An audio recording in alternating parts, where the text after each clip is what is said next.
Greetings. Let's take a look at quadratic functions. Before we get into there, they start right with the definition of a polynomial function. And you've worked with polynomial functions before, you've seen them, but let's just make sure we got some things straight here. Let n be a non-negative integer. So like 0, 1, 2, 3, 4, 5. Let's say n is 5 for our purposes. And a is just some kind of real number. So a could actually be a fraction. It could be a negative number. The only condition is the first term, an, wouldn't be 0 because that would just wipe out this x to the n, and then we'd be starting here. So let's say n is 5. So this would be, say, 2x to the 5th plus 4x to the 4th plus negative 1x to the 3rd, and it just counts down. And some of those could be missed. Some of these could be missing because the a terms could be 0. But the biggie is the n value. Our exponents are positive integers, no fractions, no square roots, which of course would be a fractional exponent 1/2. Okay. So quadratic functions, where we just have squared terms, these are polynomials. In this case, n is 2. A is not 0. So if there's a squared term and perhaps a term to the first and then just a constant, then we have a quadratic function. And let's talk about the most basic of those. Y equals plain old a squared. In that case, a is 1, b is 0, c is 0. If we look at the graph of that, which I'm going to refer to as we move on, put in 0 for x, we get 0 for y. Put in 1 for x, or negative 1 for x, and we get 1 for y. Put in 2 for x, 2 squared 4, negative 2 squared 4, and we're quickly learning this is an even function. If I put in a negative, if I put something into the left, I get the same out as if I put the same length into the right. Put in 3, we get 5, 6, 7, 8, 9.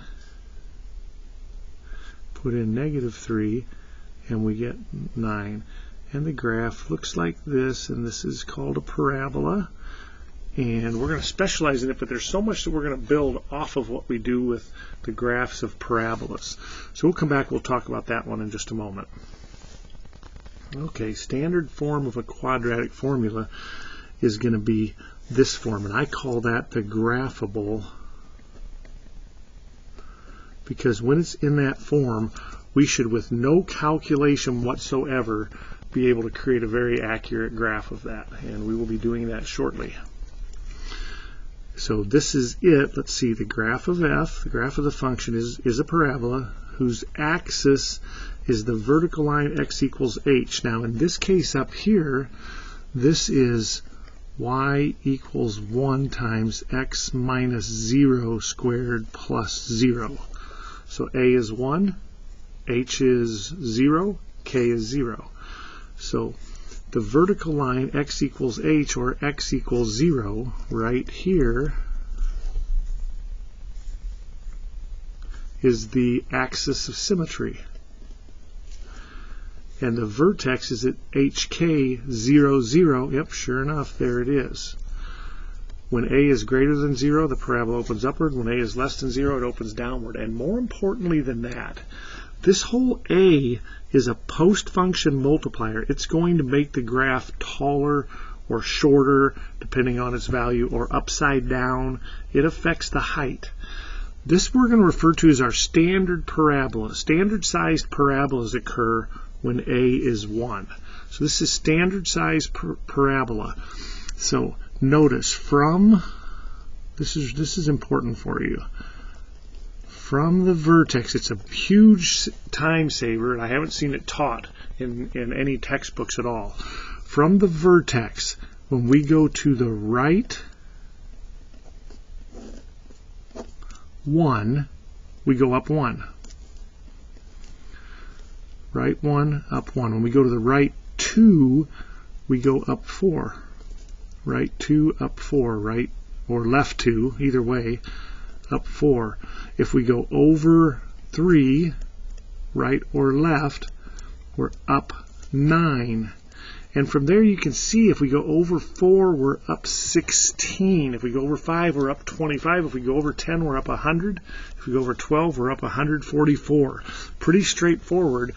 If I go over h, I'm up h squared. Okay. And the good news is, let's just say this a was a 2. We'd say, well, in regular old parabola, we go over 1 up 1, not this one. This one's twice as tall. If this were a 2, we go over 1 up 2. Instead of over 3 up 9, it's over 3 up 9 times 2, 18. So if it's in this form, we've got the vertex, HK, and we know how fast it grows. And if that was too quick for you, you're going to see numerous examples of this. Okay. Minimum, maximum. Before we do this, I'm going to go through quadratic formula, which isn't really presented in this section, but you guys have probably seen this before. When we have a parabola, when we have, let's see, ax squared plus bx plus c, not a parabola. If we have an equation equals 0, of course the graph of this is a parabola. But if we have an equation equal to 0, the quadratic formula tells us the solution or solutions for x equals the opposite of b plus or minus square root of b squared minus 4ac all over 2a. And don't know why I extended that fraction line. Take a look at this thing. You've seen this before. You probably have You've probably learned it perhaps to pop goes the weasel. This could actually be written as negative b on 2a plus or minus square root b squared minus 4ac on 2a.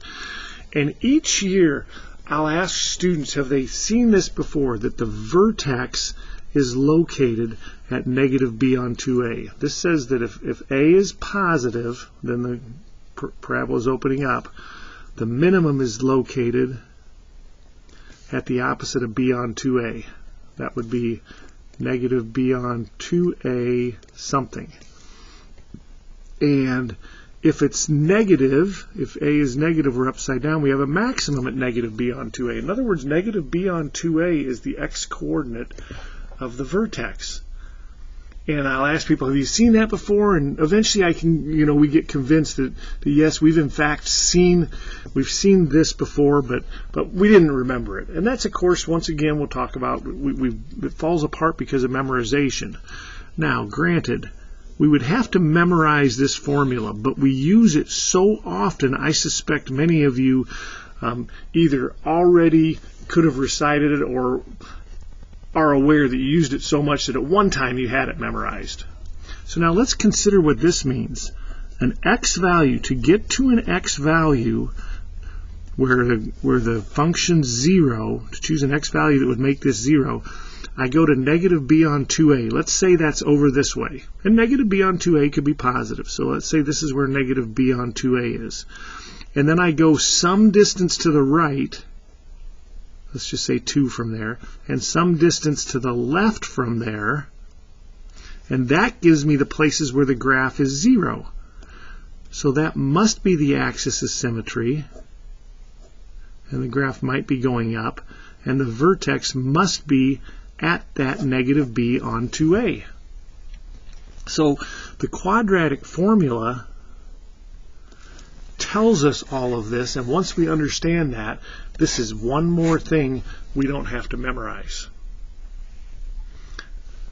Okay, now that was 10 minutes in. There's probably more there than maybe you needed, but I'm going to go ahead and stop this video, and then we'll just continue with page 1 of our examples.